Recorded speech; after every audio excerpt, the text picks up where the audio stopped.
Chaim Solomon, who, according to some accounts, helped finance the war. He was a poor Polish immigrant. Didn't have a penny to his name, but he financed the war. How did he do it? He spoke a little German. And there were German mercenaries being used by the English in the Revolutionary War, Hessians. And he was hired by the British as a translator. But he was also a spy. The British found out about it. They arrested him. They were going to hang him, and he snuck away, and he fled to Philadelphia. But speaking a lot of languages, knowing the European scene, he was able to function as a bond broker. They needed to sell bonds in Europe in order to finance the war. And you have this dramatic scene, this whole movie made about him, how they pulled him out of the synagogue on Yom Kippur for an emergency, to financial emergency, something during the war.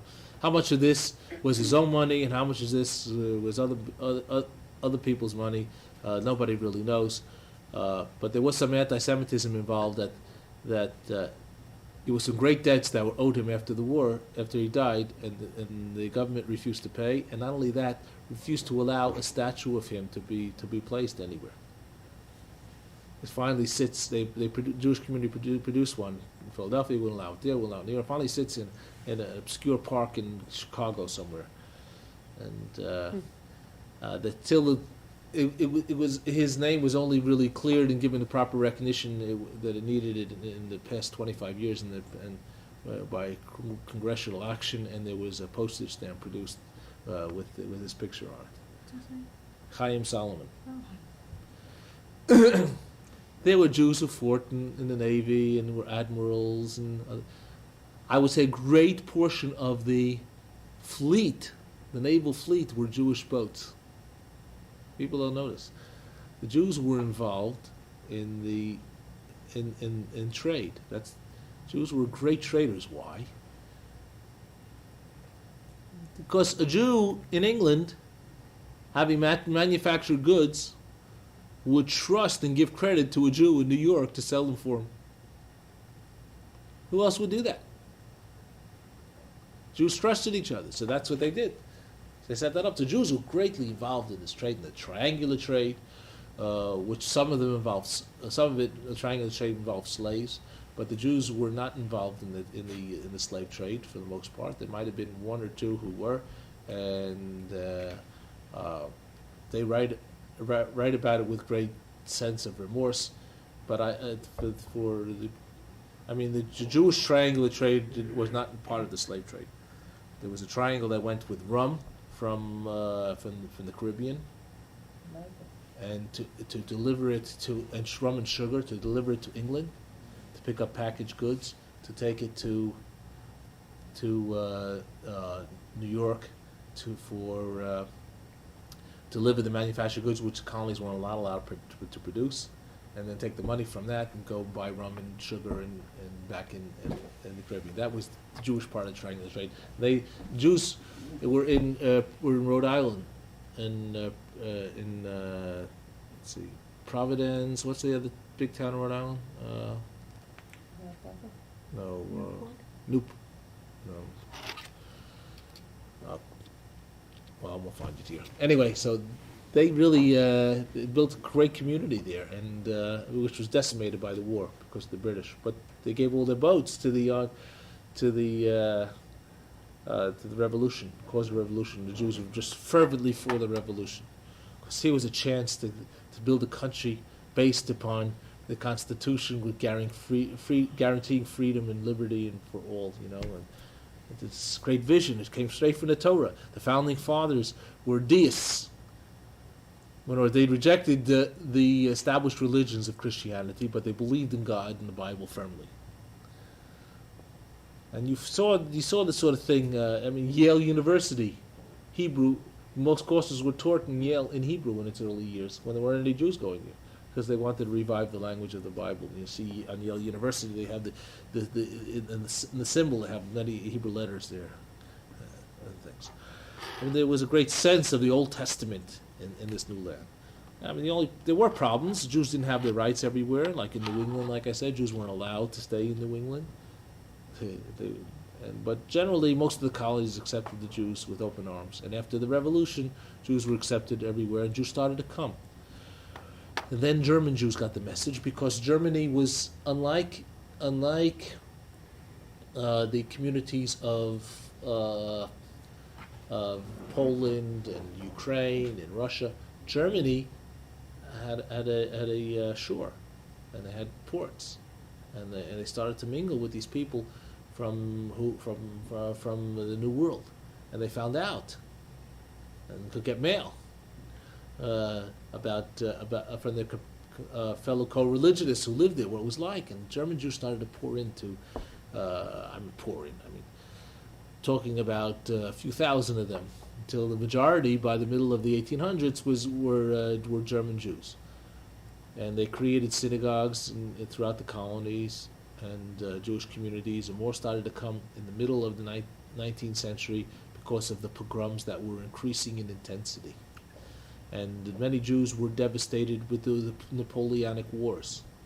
Napoleon promised freedom to the Jews, and he did give it wherever he went. And it was Napoleon that forced Jews to adopt second names. Wherever he went, he made people register in the town hall.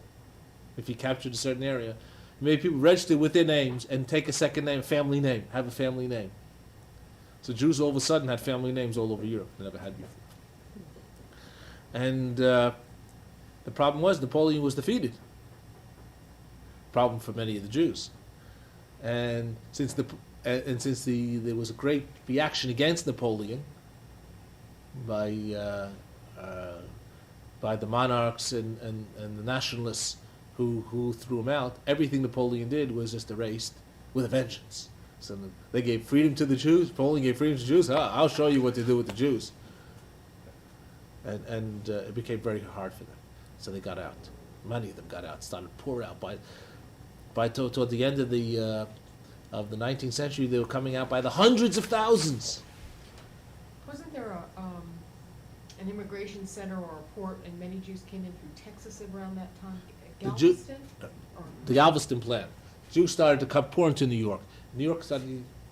The Jews set up the HIAS, the Hebrew Benevolent Society, to welcome them, to bring them in, to come in off the boat. The Jew coming off the boat, the earlier times, the colonial times, would start walking and look for a mezuzah or a kosher butcher store with Hebrew letters.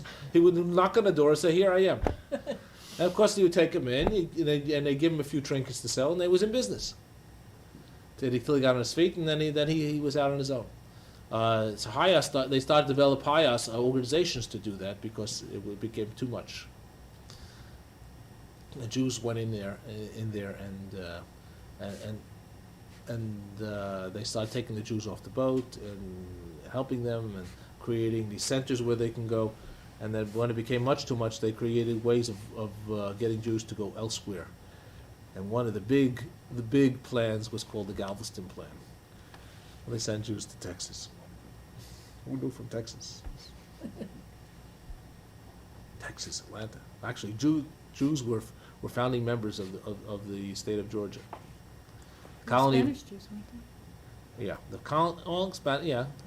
colony of Georgia was founded by criminals and Jews. The English wanted to found a colony here after King George, right? Georgia, nobody wanted to go, so they emptied the debtors' prisons. They sent the criminals here, and they sent Jews here because the Jews weren't fully accepted. But you can go to Georgia. So they wound up in Savannah, and they were greatly accepted by the community because they were very honest and forthright and helpful, and they helped everyone else out. And the letters we read about tributes to Jews by the colonists there are just tremendous. I don't think they came to Atlanta until much later, but they were in Savannah. There's so much history. I just go over some of it with you. I did tell you how the Jews in New York, the German Jews in New York, helped change the standard of living around the world with the creation of their markets and ready-made clothing industry. I told you about that. I got blank faces. I don't think so. Okay, I'll do it.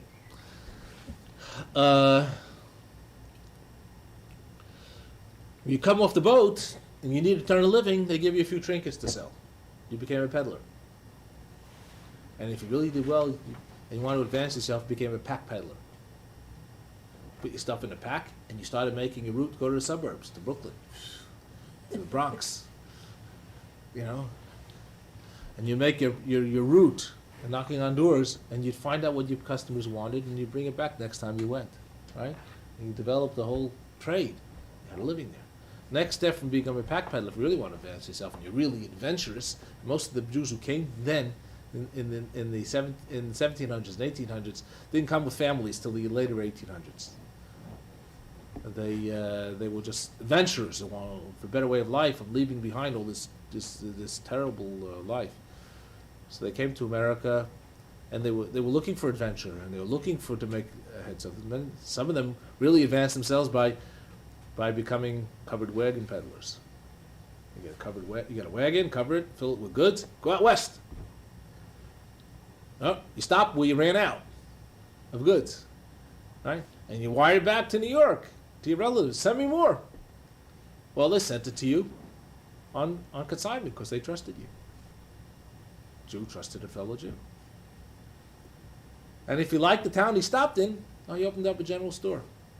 And you see Jewish general stores in every little town almost all across the United States this way. Everywhere. And I had this guy Levi. He stopped in San Francisco, and he saw he saw this great the industry of mining, and that's what it was. It was miners there for the gold rush, and he asked these guys what they wanted because the only thing he had left was a very heavy canvas material that was imported from France. And the only thing they had left. So they said, "What do you need? Some rugged pants with maybe in the seams some brass things in the seams to make it prevent it from ripping because this heavy work they do in the mines." So he made the Levi's pants. He hired a tailor to do it for him, and that became that's how Levi's pants started. He sold out like that, just like that. Couldn't wait to get more shipment of more stuff in, of more of this material, and he created an industry. The Jews created this sort of industry everywhere, but they had these networks all of a sudden to sell things everywhere, because the Jews trusted each other and would ship each other goods on consignment. Now, many Jews saw in New York, German Jews, they created a used clothing industry. How did you get clothes in the up until the 19th century and into the 19th century? You made them. And if you weren't good at it, you hired somebody to make it for you. You picked the material, you hired somebody to make it for you. Well, there was an industry they developed with second-hand clothes. You know the whole story about what's Fanny Bryce sings? Second-hand clothes. That's the reference she's talking about. She lived in that time. The German Jews developed this whole industry, and where one of the stories she goes and marries this rich German Jew up in Yonkers, right? Same sort of thing. He has the same sort of store. It fits into the history. Anyway, so some German Jews thought they would develop this whole industry of second-hand clothes, buying clothes from people, and it's reselling it. There'd be a market for it. And they opened up a few stores in the ports. The soldiers would go to sea for 2 or 3 months at a time, wearing the same clothes that they left in. They would literally have to hose them down, rip off their clothes, and they have to have new clothes for them. Well, they give them. It was a good market for them for their second-hand clothes, right? Then they decided they were going to make some ready-made clothes. They didn't have enough of the clothes they needed for them. So they started to make clothes in certain sizes, ready-made. And it was a great hit with the sailors. It would be a hit, and then they tried it in other places. And it became a big hit. Ready-made clothing. You can walk into a store, buy clothes in your size, what you want. That's because this is what the German Jews did. And they bought, and then they bought stores like R.H. Macy's, which was owned by Captain Macy near the port, and developed into this huge empire of department stores, which is now owned by corporations and stuff. But all the major department stores, I would say 90% of the major department stores in the United States are owned by German Jews, up until recently. Of course, they had the markets, they had the manufacturing, they developed they had everything. It was all a network. It was all a homegrown network. I don't know where to take you here. I'll just go through Zionism. So that's more or less the American experience. The devastation in Europe towards the end of the 19th century reached tremendous heights, and in the 1902, 3, 4, 8, there were the Kishinev pogroms. Kishinev in Russia, Kishinev pogroms, which were really funded, orchestrated by the Tsar, but officially they had nothing to do with it. But it really, the plunder and murder and mayhem were just so terrible, and Jews had to leave and just pour out, and this saw things spreading throughout Eastern Europe, where most of the Jews lived, in Russia and Poland. So there was such hope, and many Jews started to say that we're never going to be respected by the world unless we have our own land. They're just not going to give us the respect, and no matter where we are, it's just going to fall apart for us. So there began a movement, and actually started to begin in the middle of the 19th century in Russia, called Chovevei Tzion, lovers of Zion.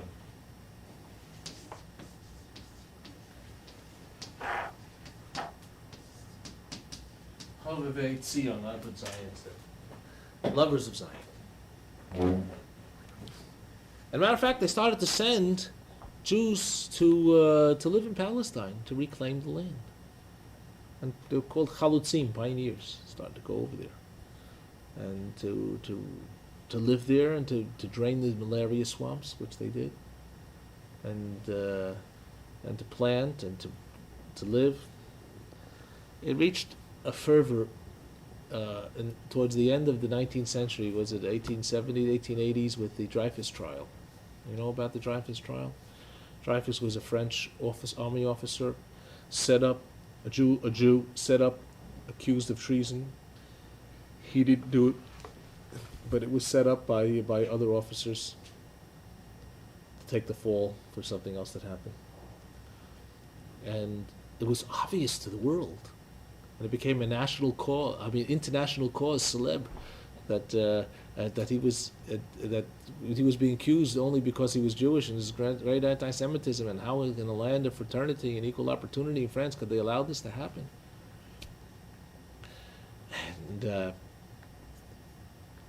Theodor Herzl attended this. He was a completely assimilated Jew, and his kids, obviously themselves, they converted to Christianity to get ahead in Germany or Austria, where he's from. And because Zionism is not sufficient to really stir the Jewish soul. You got to have more than that. You got to have the love of God, Torah. But anyway, he thought correctly so that he thought that the world will never accept the Jew, even if he converts, no matter what, unless the Jew has his own land. He saw that in the Dreyfus trial and the reactions of the people. He was a journalist, pretty good journalist in Austria. And he started a Zionist Congress, which started to meet in the 1890s and in the early 1900s. And they tried to get from the Sultan to give them land in Palestine, and they started the Jewish National Fund, the JNF, with the blue boxes to go out and raise money to reclaim the land and to help pioneers going over there. And then there was a big thought, well, if the Sultan won't give us land, pick another land. Why do we need to be Israel? There was the Uganda plan. Let's go to Uganda in Africa. Nobody wants to be in Africa. Let us go to Africa. They saw there was a model for this maybe in Rhodesia in South Africa. Although the Jews had no intention of being colonists, they just wanted a place to live. Everybody would leave them alone. But the Uganda plan was rejected. It was like saying to somebody, why do you travel 2 hours to go visit your grandmother? You know, there are a lot of old women in the neighborhood here you can go visit. You know? But the land had a connection with the Jewish soul, the land of Israel. And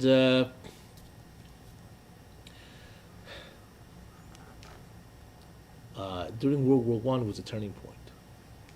I think it was Chaim Weizmann. Was a first president of Israel, later, was a scientist, and he developed a special form of TNT explosive that helped put England over the edge in the war and helped turn the tide of the war. So in return, they asked him what he wants. So he said, I want a homeland for my people, nothing for myself. So they issued something called the Balfour Declaration, Lord Balfour, allowing the Jews to return to Israel and establishing a homeland for the Jews there. But the British in England, the British in World War I promised the Arabs everything they wanted also. Well, lost. You see the movie Lawrence of Arabia. You get to know. They promised they promised the Hashemites. I think it was the Hashemites, who were kingdom in Saudi Arabia, their own kingdom. So they moved their kingdom to Transjordan. It was the country of Jordan. Jordan was part of Palestine also. And there were the Arabs were really very much against the Jews coming into what was then Palestine and caused all kinds of riots. And the Grand Mufti who was the religious head, incited the Arabs to rise up against the Jews in riots. And there was a great riot in the Hebron Massacre in 1929. The entire town of Hebron was mercilessly wiped out and tortured and raped and pillaged. That's why when the Jews recaptured Hebron in 1967, the Arabs wouldn't come out of their houses for 2 weeks. They assumed that the right thing to do would be to revenge. The Jews should take their revenge out now on the Arabs. Of course, we didn't. We opened our arms, come live with us, come stay with us. And you know what they did? They spat on us. Because they took this as a show of our weakness, not as our strength. That's the Arabs' mentality, and it's not. It's very hard to understand. But so the English issued something called the White Paper in about 1924 or so, and the White Paper then began to restrict the immigration of Jews to Palestine. And the Grand Mufti said, "We don't want any Jews. We won't agree to that either. We want none." They were going to restrict it, and eventually there'll be none coming into Israel. So because the Arabs wanted everything, and the British didn't accept it, and it allowed the Jews started to come, even though little by little they came. That was a problem after World War II and the Holocaust. You saw the movie Exodus. If you haven't, go get it and rent it and see it. You'll see how the British, in a polite way, kept the Jews out, kept them behind. And the Jews are the British are very polite, but they're very nasty.